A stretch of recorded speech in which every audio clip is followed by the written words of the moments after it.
Acts chapter 24. And after 5 days, Ananias the high priest descended with the elders, and with a certain orator named Tertullus, who informed the governor against Paul. And when he was called forth, Tertullus began to accuse him, saying, Seeing that by thee we enjoy great quietness, and that very worthy deeds are done unto this nation by thy providence, we accept it always, and in all places, most noble Felix, with all thankfulness. Notwithstanding that I be not further tedious unto thee, I pray thee that thou wouldest hear us of thy clemency a few words. For we have found this man a pestilent fellow, and a mover of sedition among all the Jews throughout the world, and a ringleader of the sect of the Nazarenes, who also hath gone about to profane the temple, whom we took and would have judged according to our law. But the chief captain, Lysias, came upon us, and with great violence took him away out of our hands, commanding his accusers to come unto thee, by examining of whom thyself mayest take knowledge of all these things whereof we accuse him. And the Jews also assented, saying that these things were so.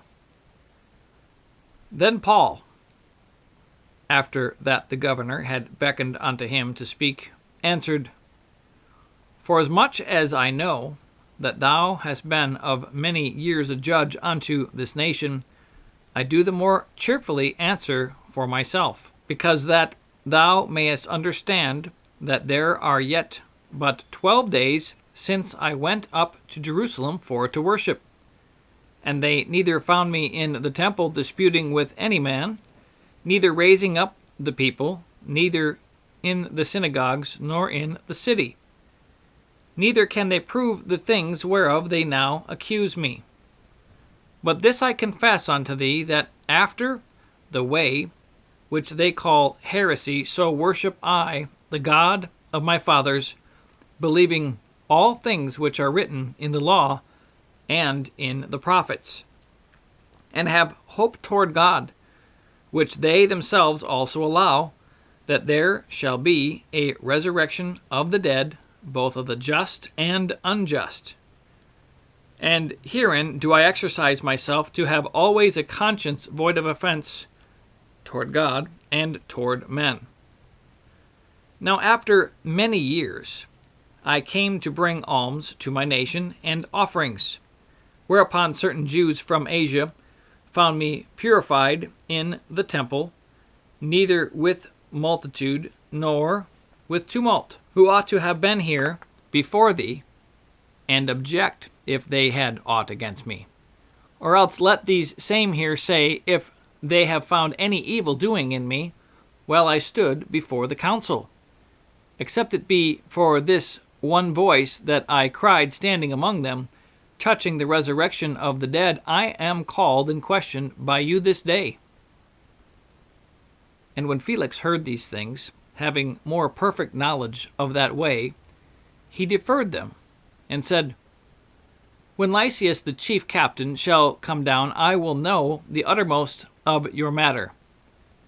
And he commanded a centurion to keep Paul, and to let him have liberty, and that he should forbid none of his acquaintance to minister or come unto him.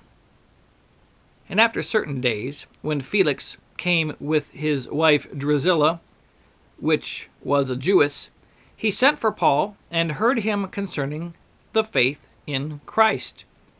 And as he reasoned of righteousness, temperance, and judgment to come, Felix trembled, and answered, Go thy way for this time. When I have a convenient season, I will call for thee. He hoped also that money should have been given him of Paul, that he might loose him. Wherefore he sent for him the oftener, and communed with him. But after 2 years, Porcius Festus came into Felix's room, and Felix, willing to show the Jews a pleasure, left Paul bound.